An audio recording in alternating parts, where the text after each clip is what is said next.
Welcome to the Safer Communities Scotland podcast. Our podcast features interviews and discussion with experts from across the community safety sector in Scotland and beyond. In this episode, we spoke with John Gibson, CEO of the Canmore Trust, a suicide prevention charity. You can find links to items mentioned in this podcast in the show notes. We hope you enjoy the episode.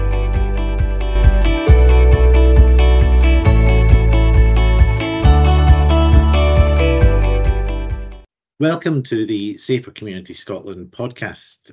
Today we are speaking with John Gibson, who is the CEO of the Canmore Trust, which is a charity that was set up to work in suicide prevention.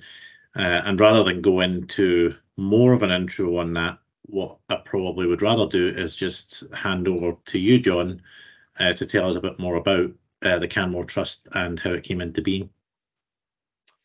Thanks, David, and thanks to everyone who's listening in. It's a pleasure to be with you. Yes, the Canmore Trust, well, there's the story. So I was going about my business. I was a clinical academic, I guess, with a major interest in facial pain and mouth cancer. And I was in a senior position within the academic service of a Scottish university. When two police officers arrived at my door one Sunday morning. It was the 20th of October 2019, and the two police officers asked if I was John Gibson, and I said that I was, and they said, "Sir, could you sit down, please? Are you the father and next of kin of Cameron Gibson?" And I said that I was, and they said, "We're really sorry to tell you, but Cameron is dead, and it appears that he's taken his life." And so began this nightmare of a journey, really, through the toughest of times, as my wife and myself and our two other children, Cameron was the youngest of three, got to grips with this devastating news. Cameron was a young veterinary surgeon, 24 years old, apparently living the dream. He was doing the job they'd always wanted to do. He was a bit of an athlete. He loved the great outdoors. He loved swimming. He loved kayaking. He loved running, cycling. Just about anything that was outdoors, Cameron would have done. And he particularly loved climbing the Scottish mountains and sitting down to wild camp with a wee dram, because he loved Scotland, and it was his favourite place to be. And so we were then left with an understanding that he had left no note. We had no knowledge as to why he had taken his life. It was a devastating moment for us, and it remains devastating for us. Neither we nor any of his friends have any idea why he took his life. And it seems to have been one of these increasing in number, spontaneous events among young men. He left his house that morning as if he'd gone to buy a pint of milk. He'd shopped for the week ahead. His fridge and freezer were full. He enjoyed cooking and baking, and indeed he left some tray bakes which he'd made for the practice staff, as if he was taking them in on the Monday. And he'd left clothes drying upstairs. He'd gone off to climb a mountain with a good friend, and some hours later he decided, obviously, that this world was not a place he wanted to be, and without any apparent mental health difficulties, at least none that we know of, he took his life, which has been deeply shocking for us. And so after a brief spell of struggle, and I decided that I could no longer do the high-pressured, high-powered job that I was in. Some 8 months after Cameron died, my mental health deteriorated to the point where I made an attempt on my life, and remained under psychiatric care for a number of months after that. And it was really from that place that I decided that I had to find purpose. And two things happened. One, I started walking in the great outdoors. And that has been an amazing place of solace for me. And we can come back to that in a second, because it's something of what the Canmore Trust does. But I just found a great love in the great outdoors, and I found a purpose in establishing the Canmore Trust, and I'll talk a wee bit about that in a second. But last year we decided, Isabel and I, my wife and I, decided that we would walk from Land's End to John O'Groats, 1,200 odd miles, really as a fundraiser to kick off the Canmore Trust, because we've only been going for now 18 months, a really fledgling charity. But I was also very aware in that short period of time that one of the things that happens with suicide is that families and individuals become profoundly isolated, and people just disappear and don't want to talk about it. They're scared that people are going to ask them difficult questions. And I wanted that walk to be about families and individuals coming together. And that's what happened. We had many hundreds, thousands of people walking with us at various times. And I remember one particular day, we were in the Derbyshire Pennines, and we'd stopped for lunch. We had some 50 odd people with us that day. And there were 3 families sitting in front of me where I was having my sannies. And I heard them talking, and it was very clear that those families had all 3 of them had lost sons. And the shocking thing was that despite the average time from the death of their son being 3.5 years, that none of these 3 families had met another family affected by suicide. And so I cried as I saw this opening up in front of me. And I guess I got a vision for something good that might happen through the Canmore Trust. And so that's what we do, really. The Canmore Trust is based on 2 principles. One is finding safe spaces, and that's for people who are suicidal or have suicidal thinking or suicidal planning, but also those families, communities, schools, colleges, universities, practices where there has been a suicide, and helping those individuals to find a way through the incapacitating grief that occurs after a suicide. And it's unique grief, and I now understand that. So that's the first aim, is to find individuals into a safe space. And that safe space might be a physical safe space. So if you are being beaten up by a partner and you feel the only thing that you can do is take your life because of all of that, then that's a physical safe space that you need to find. But sometimes it's a mental safe space as well. It's a pattern of thinking. It's a pattern of belief in yourself or not believing in yourself that's led you to a place of suicidal thinking. And so finding a safe space within your own head is an important thing as well. So safe spaces, and then very importantly, moving on from that, finding purpose and finding hope. Initially, people talked to me about finding meaning. And I found that really, really difficult, because I can find no meaning in Cameron's death. Cameron's death was entirely preventable, and it seems a facile end to what was a really promising life and far too short. So finding meaning is a real struggle for me. But I have found purpose in Cameron's death and in helping others in this new suicide community, as I call it, because we are a community. I found a new family. And so finding purpose or finding hope together, because I think one of the things that I've found about suicide, and it was my own experience as well, that suicide arises for the most part because of utter hopelessness, that people cannot find a way forward. They are without hope. And so finding purpose, finding hope, and working with individuals to do that is a major part of what we do as the Canmore Trust. So there's a long way round to tell you, David, who I am and how the Canmore Trust came into being. So we were granted our charitable status in January 2022. So we've been going for 18 months now, and we're very busy.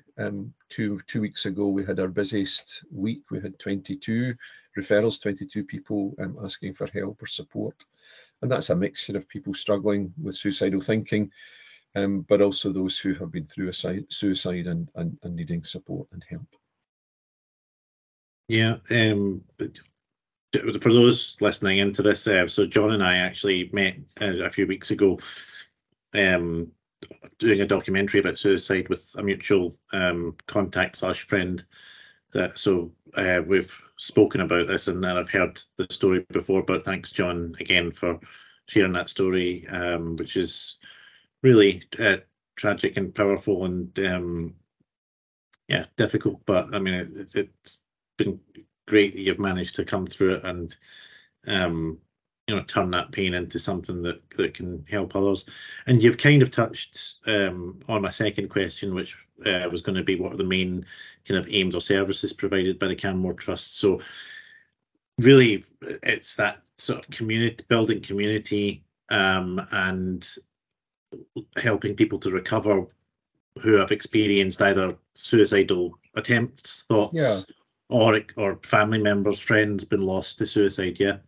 Yeah, and I particularly work with men, and that's because, as you and your listeners will know, that suicide, the completion of suicide is particularly impactful for men. 75% of suicides are in men. But I think we negate something very significant there, and that is that many women make an attempt on their life, and we don't know the figures for that, but they may actually be the greater number. It's just that men complete suicide more readily, and there's a whole conversation to be had in there. So working with individuals who have been suicidal or have come through a suicidal crisis, or there has been a family or close friend who has taken their life. When we walk together, I call it surfing the silence, because men are utterly useless at talking. We're just rubbish at it. And we'll talk about the football, and we'll talk about whiskey, and we'll talk about your favourite team, and we'll talk about whatever all else is as superficial as you can make it.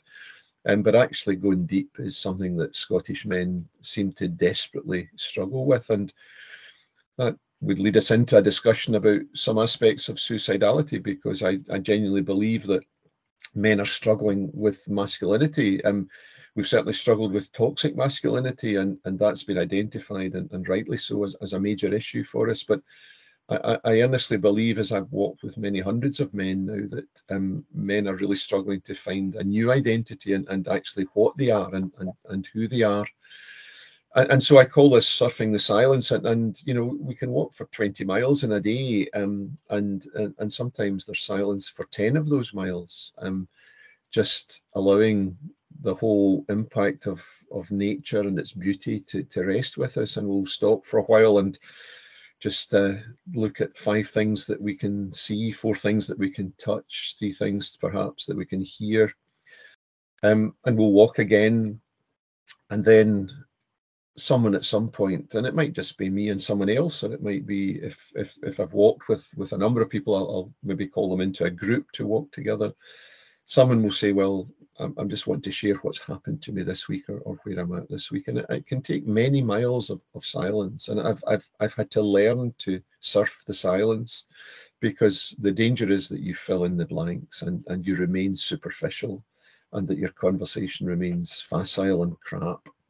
And then just allow it to develop. And we've had some remarkable conversations, and I know you wanted me to talk something, David, about the risk factors for suicide and what we might do at various levels within society. But it's very clear from talking with men that there are internal things, there are things that we do in the secret place that we hide from other people, that are major factors in our suicidal thinking. And pornography is one of those. And I've walked with many men for whom pornography has been a devastating addiction that they cannot escape from, that their wives and partners don't know anything about. And when they're sitting up doing the books for the business or whatever, they're not doing the books for the business at all. They're watching pornography and masturbating on a frequent and very regular basis. And the pain of that, the impact of that is huge for many men. And they find it so difficult to escape from it, it becomes absolutely habitual. And I've heard so many of these stories. But there are other places that we go in the darkness as well, and they might be other addictions. So they might be gambling. And whilst we talk, and we now know from the literature that suicide is always a multifactorial event, that there's never one thing that causes a suicide. It's bits of the jigsaw going in on the table. The one exception for that is possibly gambling, where the overwhelming aspect of the loss and the financial impact for the individual and their family may be overpowering, and the only way out that is felt is suicide. And I would just stop there for a moment and just say to anyone who's listening, who's maybe dabbling with gambling or feels that they're a bit consumed by it, could I convince you today? Could I ask you to stop and maybe seek help? There are so many organisations out there that offer support and help for those with gambling addictions, and even those that are entering into the arena of it. Just seek help, because it is utterly overpowering for most people. And so the whole area of addiction is an interesting one around suicide. And I've heard so many stories I feel very humbled and very privileged. And I'm beginning to write about this. I plan to write a book. I've started writing about the experience from Land's End to John O'Groats, because, and of course the conversations were entirely confidential, and no one will ever be identified in any way, shape or form. But the experience of walking with men and women through suicidal thinking, through suicidal planning, and those who have been impacted by suicide, the experience and the story of those individuals is profound and deeply humbling to reflect on. And so I want to record some of those and much of that, so that those who are struggling might come into that and see that out of hopelessness there can come hope. And if there's no takeaway message from today's discussion, David, then I would want that to be the take-home message, that there is hope. And walking with people who have come through the brokenness. I've come through the loss of my son. I've come through a major suicidal event, and I now sit today knowing that I've found hope out of hopelessness, and I've found purpose out of absolute and utter carnage and brokenness. And I'm nobody special. I'm just an ordinary bloke. And if this ordinary bloke can find those things, then we can all find those things. But you mentioned earlier about the importance of community, and I'm utterly, utterly impressed that community is where this is at. And it might be Andy's Man Club, it might be the snooker hall, it might be church for you, it might be a sports club, it might be walking with a group of folks. You find your tribe and dig in with them, because I'm utterly convinced that community and coming away from loneliness and just being on your own is such a powerful thing to help people come away from the hopelessness of suicidal thinking. Yeah, I mean, you bled into what was going to be my third question on the kind of risk factors there, and wow, so much. I mean, I was making a couple of notes, but you covered so much there that, God, we could do a podcast and almost on each one. Like I mean, addictions. I mean, personally, I need no convincing that can be a major risk factor for suicide. Having had my own experience with addiction and where that can lead in terms of suicidal thinking of all kinds, and you gambling obviously increasingly becoming a problem, something we are aware of within community safety up to a point. And you mentioned also sexual addiction, which I think is probably the most stigmatized of all addictions, and therefore the one that makes it the most difficult to seek help from. I would agree with. And it reminded me, actually, there's a movie, if anyone hasn't seen it, called Shame with Michael Fassbender, which deals with sexual addiction. And it's very a difficult watch, but I think it's definitely worth the watch, especially as technology has evolved over the past 20 years, and we're seeing, levels of problematic sort of sexual addiction probably increase as technology opens up new avenues for that. Well, I mean, I was talking to someone about this recently. The rite of passage for me as a 14-year-old was to walk into a newsagent and get a top shelf magazine. Yeah, we used to call them the nudies, the nudie magazines, and you know, that was the extent of it. That was the full extent of it. And my goodness, they were well thumbed in adolescence and going forward. And now, 2 clicks of a mouse can take you into any domain around sexual experience and sexual addiction that you would care to enter. And we've seen people, I mean, politicians even lose careers recently over pornography use in the Houses of Parliament and things. I mean, we're talking serious consequences here from that. But you mentioned as well other addictions, and obviously the ones people are most aware of are alcohol and drugs. And it struck me last week as I was sort of preparing for this. It was the suicide statistics were published by the National Records for Scotland last week, and I'm forgetting now what the figure was, but when 762, David, 762. 762. And when I added that figure to the number of drug deaths, which was just slightly over 1,000, and the number of alcohol-related deaths in Scotland, which was, I think, around about 1,200 for last year, it was quite a bit over 3,000 deaths, preventable deaths of despair, is the term that I believe there's a book called Deaths of Despair, or I forget the author as well, but deaths that are occurring because people, as you say, on some level are experiencing a sense of hopelessness in life, or can't find a way to exist in this world where they don't feel it is too painful or too difficult, and they need a way out, some form of escape from life. Yeah. So you touched on an awful lot of that.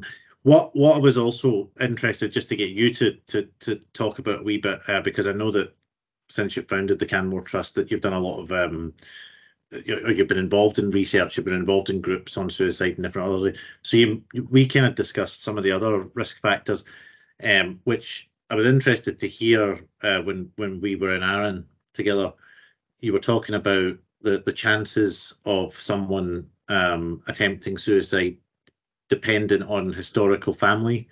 Do you want to maybe talk a bit more about that and give us some more of those stats? Yeah, exactly. So what we now know is that, so I, for example, as a first-degree relative of Cameron who died by suicide, I carry a 15% lifetime risk over the normal population of dying by suicide.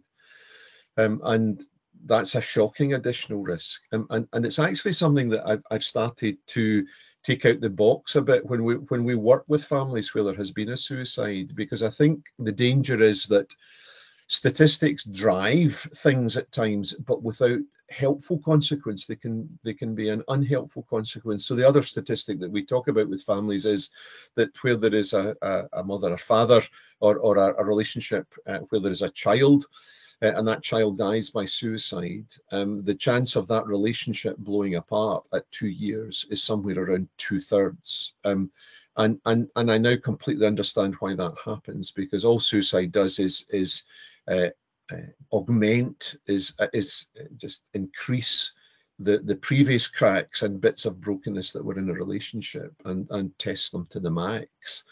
So I think it's important that statistics help us to open up discussion.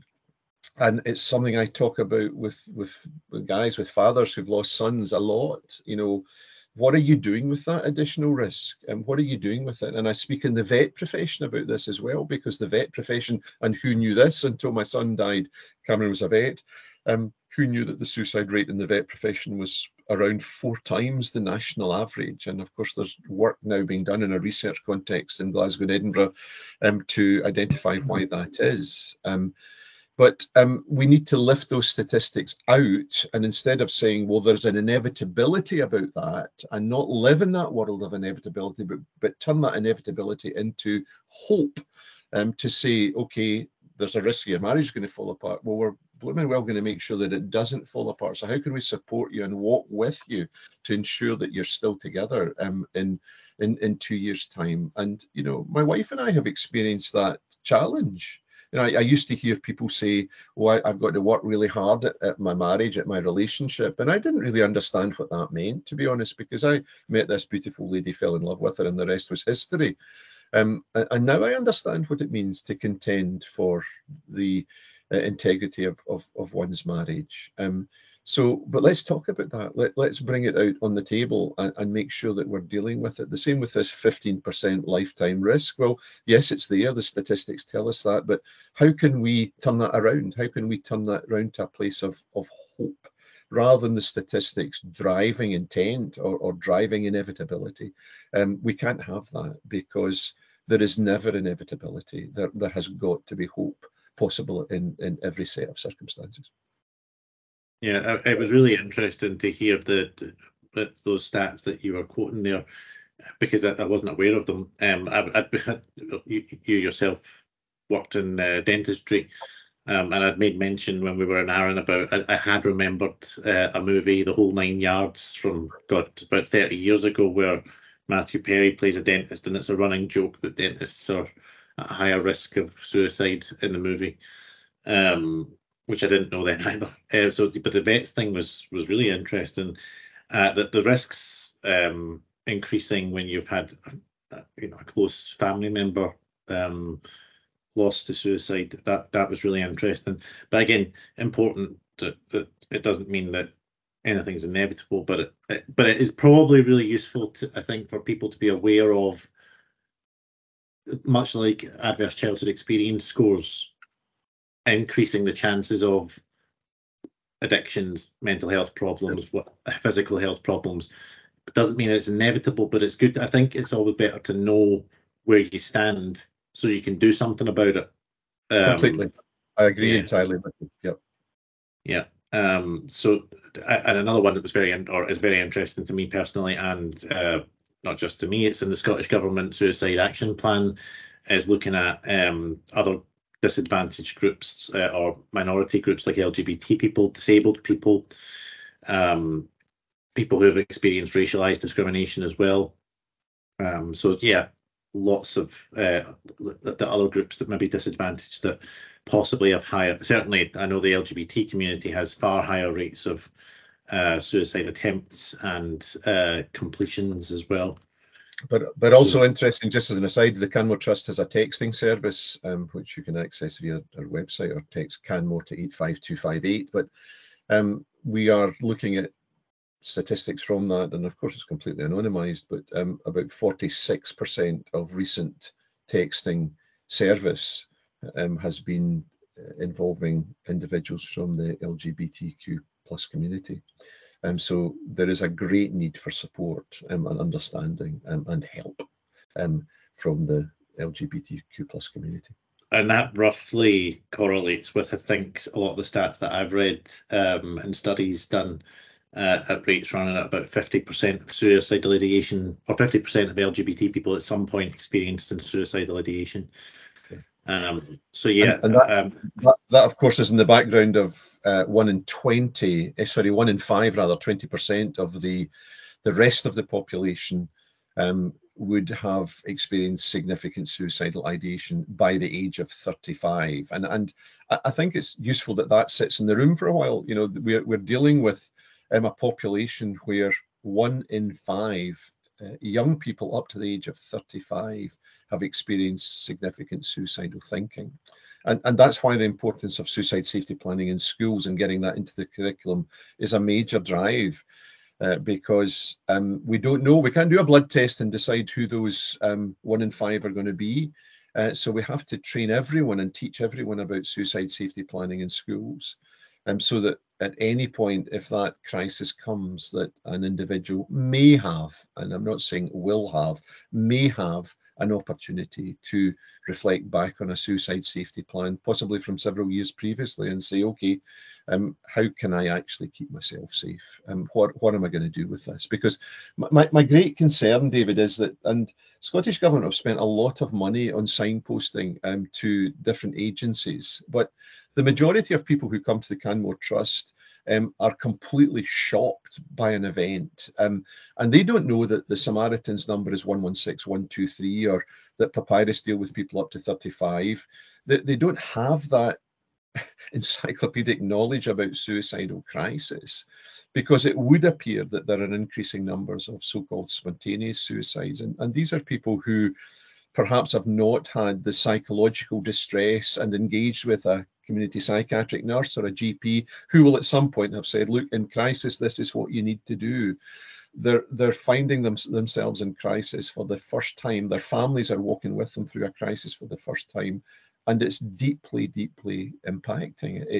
They don't know where to turn. They have no idea where to go, despite all the fantastic signposting that the government and other organisations have put in place. I sometimes wonder as well, I mean, signposting obviously is essential, but and I think the Scottish Government's action plan certainly recognises that crisis intervention is not the only thing we need. And I don't know about you, but certainly in my experience, when I felt suicidal, crisis intervention was, I knew about it because of work-related stuff. And I guess, as we spoke about, I probably, on balance, didn't really want to end my life. Not really. However, I was getting to other people, maybe if you're less aware about suicidal ideation, it's 3 stages. John, you can maybe name the 3 stages. It's ideation, and then planning, and then decision, something like that. Okay, there's the motivational phase, which is the 3rd one, which is where you move into the actual act itself. Yeah, so I noticed that I'd gone into the planning stage, and that's where I contacted my GP. But again, probably because on balance, I didn't want to end my life. However, I guess it's that thing of when someone starts going through those stages towards the final stage, all the signposting in the world is probably not necessarily going to help at that point. So what we really need to do is stop people getting to that absolute crisis point in the first place, because they probably won't use the crisis interventions at those points. Yeah, but David, the situation is so complex, and now having been in many, many homes and been with people through suicidal crisis, poverty is a major part here, so I won't mention where it was to protect confidentiality, but I was in a large estate in a Scottish city not many weeks ago, and as I sat with this family, they were able to tell me that the loss of their husband, their father, was the 8th suicide in that street, not in that estate, in that street, in the last 14 months. And you wonder what transformational work has got to take place to allow, and they were all men, the men in that place to find purpose and motivation to live again. And you mentioned drugs and alcohol earlier. We have very separate statistics kept by those who record these things. Suicide is different from death by alcohol, is different from death by other drugs. But I'm now, I have to say, pretty convinced that there is a gradation of suicide. Suicide is not one thing. If suicide is the intention to take your life, then I think there are people who intend to get rid of the pain initially by starting to drink alcohol, and then they give up caring. And is that giving up caring any different from actually saying, I'm going to kill myself tonight? And so I think there's a whole lot of sociological planning that we need to embark upon if we're going to make our country safer and genuinely impact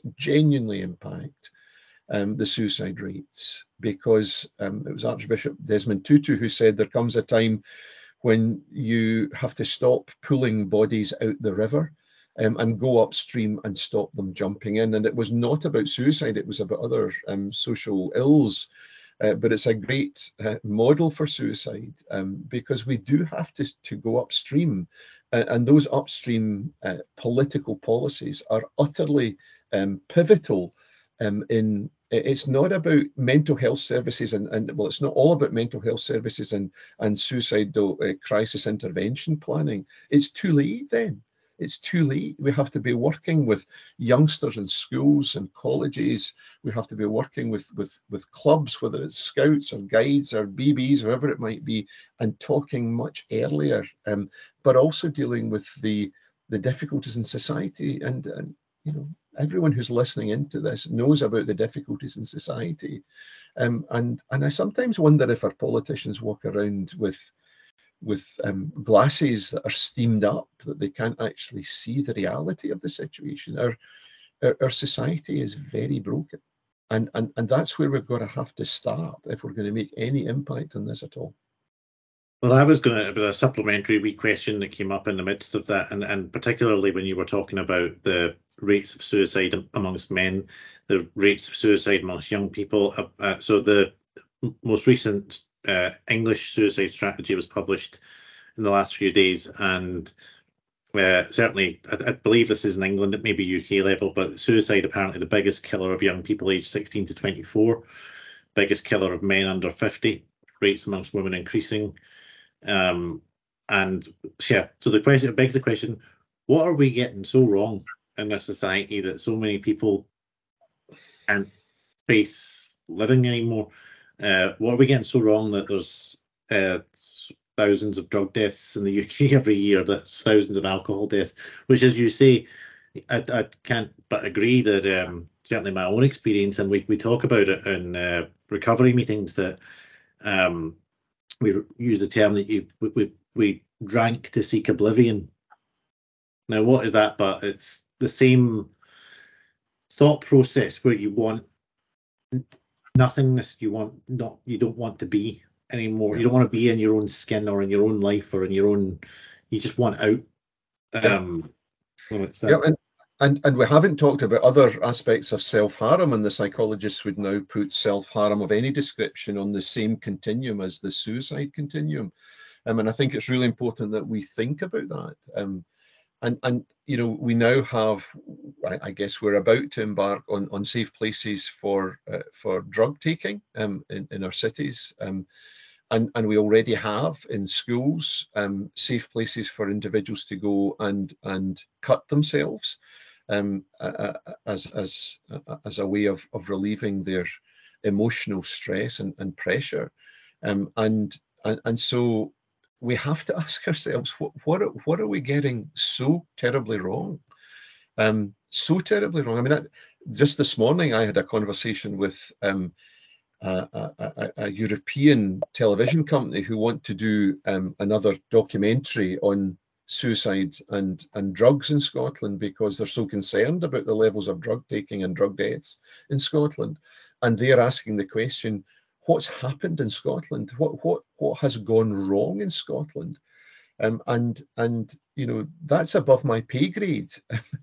but asking the question is absolutely not above my pay grade, and demanding answers and action from our politicians has got to happen.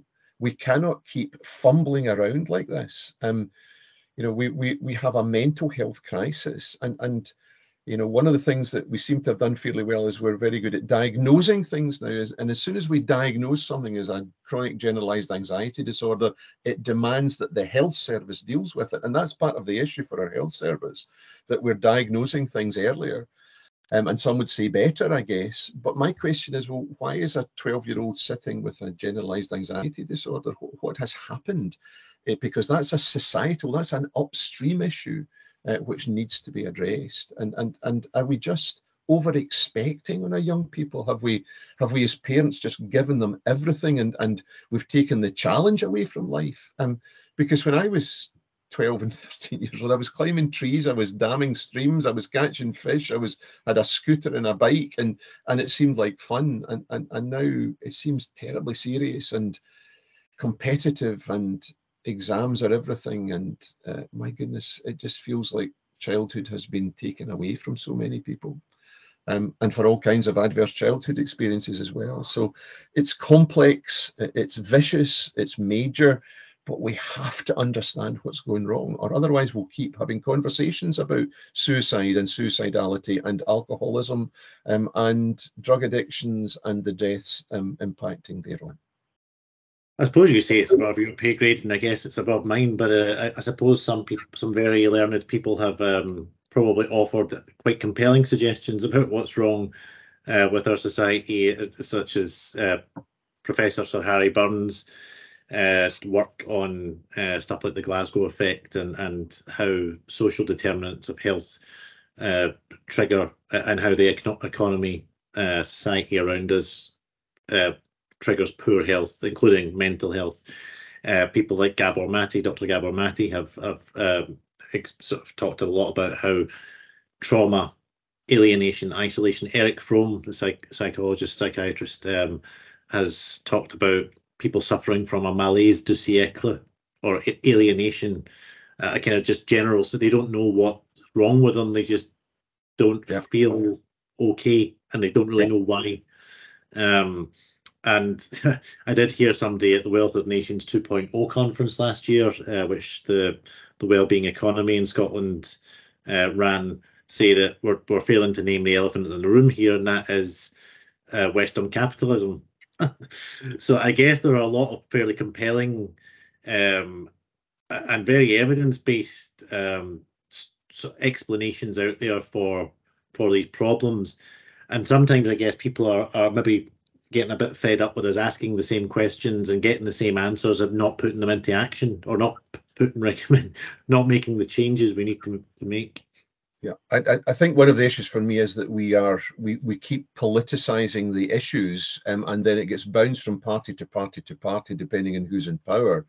And I think one of the things that we could do significantly and immediately is take the National Health Service out of the political football situation, and there would be novel ways of doing that. But I think so long as the health service, and I'm talking about UK-wide, gets kicked around as a football between parties depending on who's in power, then the sooner we stop that, the better, because I think that could have significant beneficial effects for service.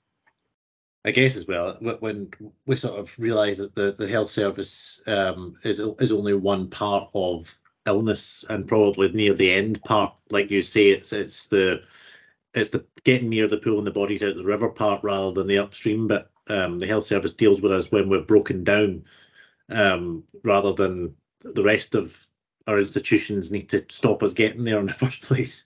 And structures. I'm just conscious of the time, John. I mean, I'm sure we did in Aaron, we could speak for about 5 hours here on this stuff. So I'm going to need to just move on to. I think it would actually be more natural for me to move into next. Just briefly talking about stigma around suicide, which is a big issue. And we discussed again many of these in Aaron. You mentioned one earlier, actually.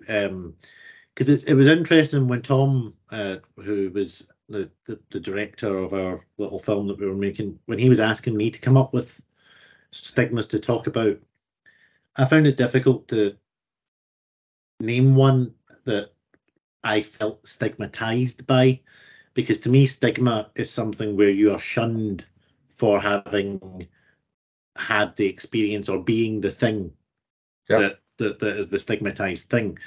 And Irving Goffman wrote a book on the stigma, the management of spoiled identity. So it was about spoiled identity. And personally, I never felt like my mental health issues spoiled my own identity. It didn't. To me, that just always had seemed like a health issue. I don't know if that's because I'm younger. Mental health's been talked about more since I've been younger.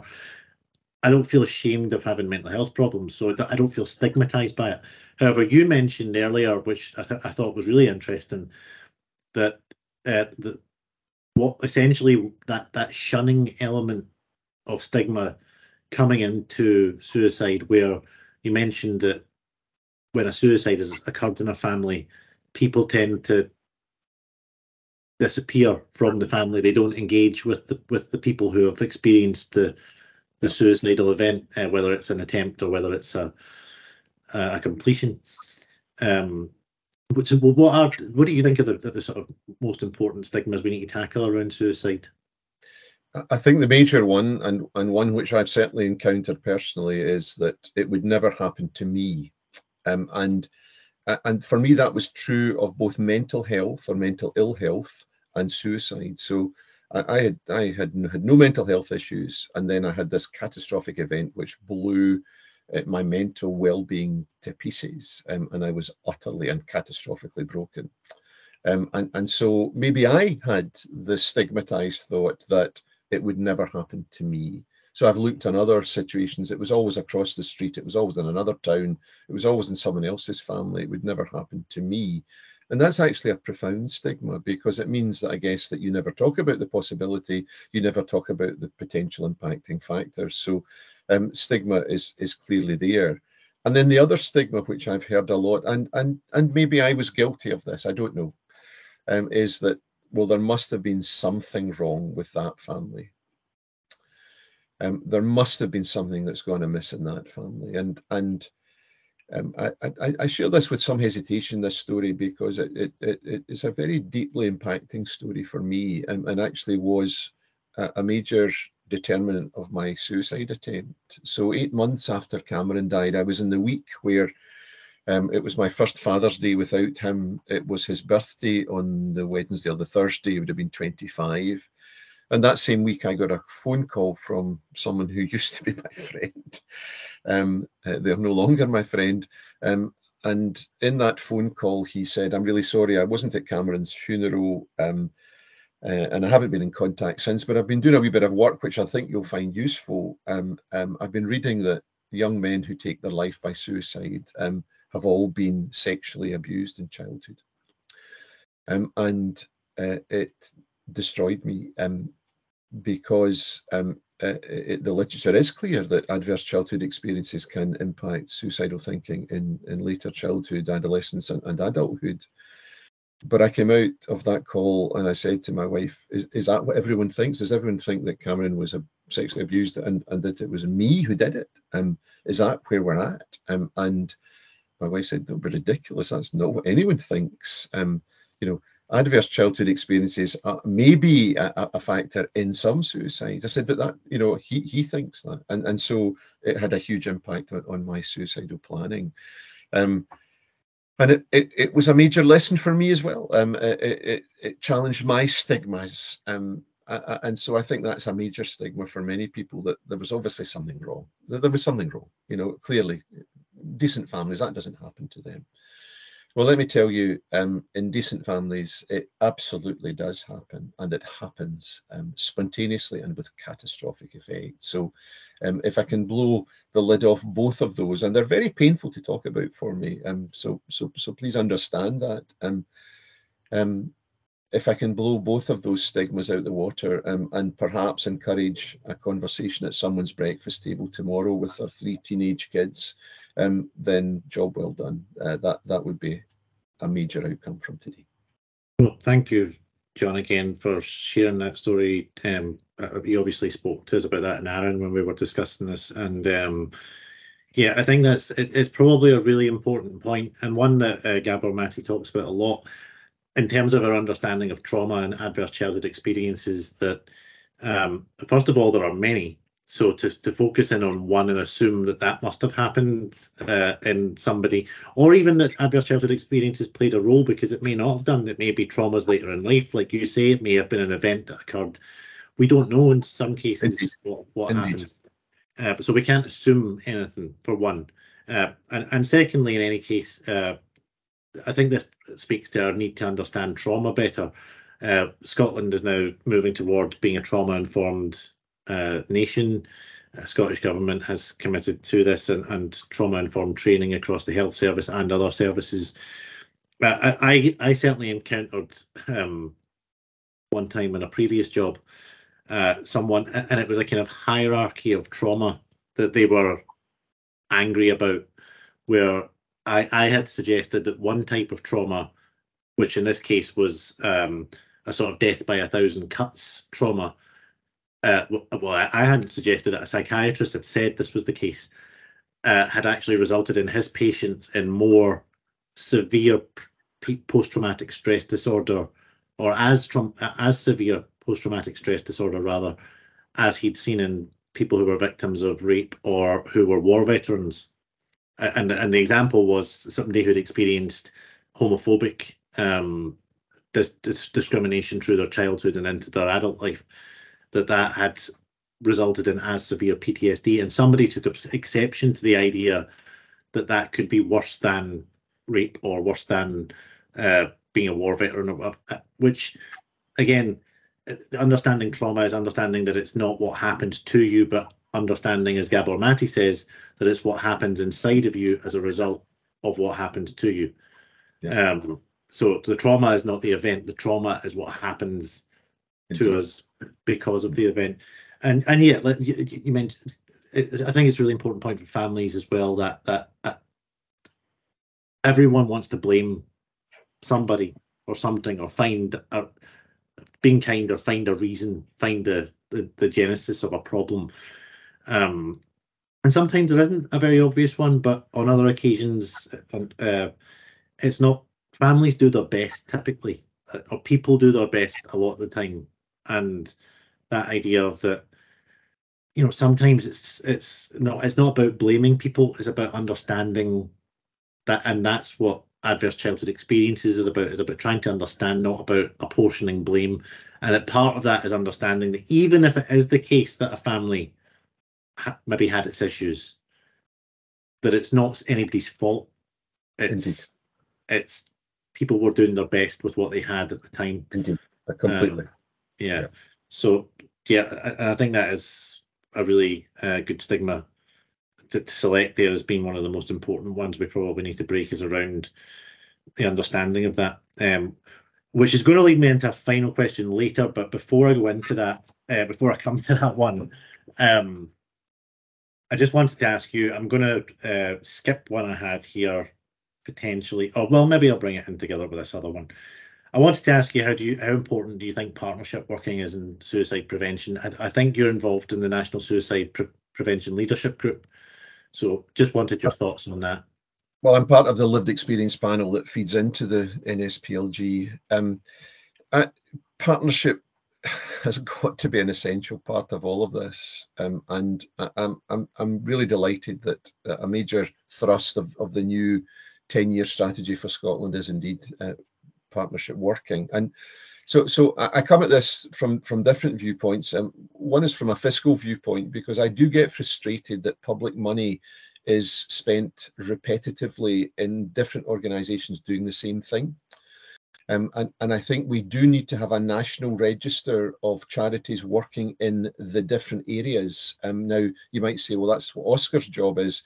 You would struggle with the Oscar register to actually work out, without going through each charity individually, and there are many thousands of them, to work out who's doing what. So I think particularly if any charity or organisation is in receipt of public funds, there must be a nationally resourced book record of who's doing what in each sector, whether that's research or practical on the ground stuff. So the magnification of the efficacy of public spending would be enhanced by that, and I think that's really important that's addressed. Secondly is effort, and I've asked Scottish Government to, in the charities sector dealing with suicide, to get us all together, and indeed it's the 5th aim of the Canmore Trust to work together with other organisations and charities to maximum benefit. We need to get everyone together in the same room, the big boys, the big girls, the little boys, the little girls, and everybody in between, to say, what are you doing? What are you doing well? How can we partner with you? How can we work together?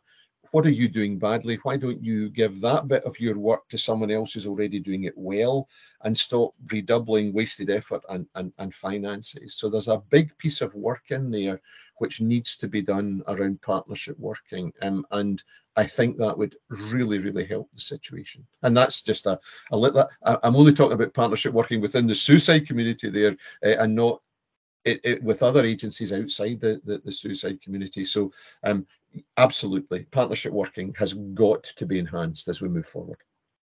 Well, it's an analogy that actually I was discussing yesterday with a friend in a different context, but this idea of like the human body, you wouldn't have a liver doing the job of a kidney or the heart doing the job of a lung and doing it very well. And it's that, like you say, trying to get people who are doing things well and, you know, apportioning resources appropriately to the task that you're doing the best or your best position to do.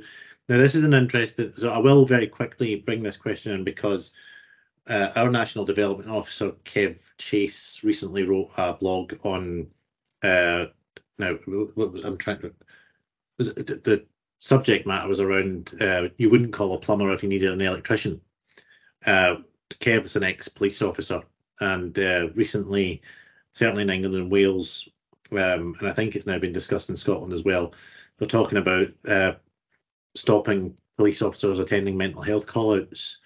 Any thoughts on this? Kev's point, I guess, was that, and this is fairly sort of understandable assessment, that police officers very often aren't the best positioned people to be responding to a serious mental health crisis for all kinds of reasons. Well, the first aim of Police Scotland is to save life. And so if a life is in danger, whether it's someone being beaten up in a house in a domestic violence situation, or whether it's an assault in the street, or whether it's someone attempting to take their life, as far as I'm concerned, the police are the first port of call because their first aim is to save a life. Now, that doesn't mean that then doesn't get handed over to someone else, another stream of working. But I would doubt that Police Scotland will ever move away from that major intention that their first and primary aim is to save life. It's written into many documents that I've read from Police Scotland, and so it would take a major shift in thinking and philosophy within the police. And I'm not a police officer, I'm not speaking for them, but as a layperson looking on at their work, I think it would, in Scotland, take a major shift of philosophy to divert from that in any way. Yeah, I guess the concerns that people have around the police stopping this in England and Wales and in Scotland, where it's been discussed, is that it may well be beneficial or better if police were not the first point of call for a mental health crisis. As I say, variety of reasons why people might that might make a situation worse. My suggestion for many years is that we have an 888 service instead of a 999 service. So for mental health emergencies, it's an 888 number. And you know, if you've dialed 999 recently, you will know that you get barked at. You know, is the patient still breathing? And if you're sitting with a mental health crisis, believing that that you're not around for much longer, you're not going to respond very positively to that. So we need a whole different way of dealing with mental health emergencies, and indeed we need the people in place to be able to support and deal with that. So maybe I misunderstood your question. I wasn't aware that your question was, would you prefer that the police didn't deal with the mental health emergencies? I think the police have got enough to be doing dealing with assaults and burglaries and robberies and car thefts and the whole host of other things. I think they actually do a pretty good job dealing with mental health emergencies. But I do think that there are other sectors that could deal with mental health emergencies, particularly individuals that struggle repeatedly, and I think that's an issue as well. And we're back to partnership working. I know that there are people who repeatedly talk about taking their life, and you know, it's Jimmy again. Well, you know, Jimmy may well take his life on one of these occasions, and so having the correct individual to deal with Jimmy is absolutely essential. So there's a balance in there. I don't think the police will give up this role unless the public demand that they give up the role, the politicians demand that they give up the role. But if that were ever to happen, we would need to have a brand new tranche of supported workers in there who would take up that role. Again, I think that's what I was sort of trying to draw out, was your thoughts on and yeah, sounds like it would be a great idea to have a dedicated mental health crisis service, like an 888 number. But yeah, I get, because the concerns I think have been around that there isn't the capacity elsewhere to pick up the slack if the police were to step out of that role immediately. and No, I get that. I get that. and how risky that potentially could be. But I think, like you, we probably would think that, yeah, another service might be better placed. But again, it comes down to money, as so often these things do, and capacity and whatever else. But again, why we need to get David, what price saving a life? You know, the economists have put a value of every suicide in the United Kingdom at 1.67 million. Okay, so 1.67 million. We know that the Canmore Trust have saved in the first 12 months of operation. We don't know the full reach, but we have documentary evidence that in the first 12 months, 11 lives were pulled back to a safe place and were prevented from taking their lives. So 11 times 1.67 million. I'll take that multiplier sum from Scottish Government anytime and run with some ideas about how to prevent suicide and support people. So, you know, we need to get into a preventative frame of mind and bite the bullet of that, because so long as we're just doing the crisis management stuff, we're not going to go back up and stop people jumping in the river. And that 1.67 times 762 in Scotland in 2022 goes a huge way to funding everything that we're talking about today. And I think that's kind of what I was looking for you to say, and you said it very well about, yeah, just to re-emphasize again, because it is something we find across society, is that and across government and policy, that it's short-termism over long-termism, that it's short-term savings prioritized over long-term savings, and it doesn't work because we lose money in the long term. So yeah, even on a practical, financial, hard-headed economic grounds, there are the grounds for spending this money to prevent costs down the line, even if you didn't just think it was worth saving someone's life for the sake of saving someone's life. So, and that, by the way, you mentioned drug consumption rooms earlier, a very strong argument for those as well. Final wee question, we're going to run slightly over the hour, but I did want to come back to this, and you can make it a relatively short answer or a longer one as you wish, but you mentioned earlier the importance of hope in reducing suicide, and we recently did a podcast with Niven Rennie, who's now chair of the Hope Collective, and discussed the importance of hope as a means to reducing violence in communities, which again, you touched on toxic masculinity, and that bleeds into conversations around violence as well as addictions, as well as suicide. But I also wanted to extend, we have often talked about at the Scottish Community Safety Network about a more compassionate society. And you mentioned earlier some of the places we go to in the dark of our minds. There's also obviously people, disadvantaged groups and less popular groups, I guess, in society. So prisoners, for example, high rates of suicide amongst or suicide attempts among prisoners, etc. And I was just wondering what your thoughts were on, obviously you think hope is really important in terms of reducing suicide, but what about what role does a more compassionate approach to people and a more compassionate society play in this? It's pivotal, and we talk about kindness as being a major value of the trust, and I think kindness. I often think about this, and if each one of us did an act of kindness to another human being on a daily basis, unprovoked, unasked for, we just did it. I remember sitting in a restaurant in London once, my wife and I went to pay, and there was a man sitting in his own, just a few tables along from us. We had no conversation with him apart from hello, how are you? And he said, hello, I'm doing fine, thanks. And that was the conversation. He paid our bill when he left. And it struck me as a major determinant of a society that values another living being, that can go out of its way to help people. When Cameron died, I lost sight of the number of casserole dishes that landed on our doorstep from our community. People, we've still got some of them that we don't know who they came from 4 years further on. It was a beautiful outpouring of kindness, which undoubtedly helped us on our journey. And maybe the challenge to all of us is, from here forward, what if each one of us took away from today that we will do one act of kindness to another human being every single day for the rest of our lives? What impact would that have on our society? That's a very nice thought to leave today's podcast on, I think. So, and a challenge to all of us, ourselves included, I'm sure, because it's easy to talk about this stuff and to talk about being kind. It's harder to put it into practice all the time.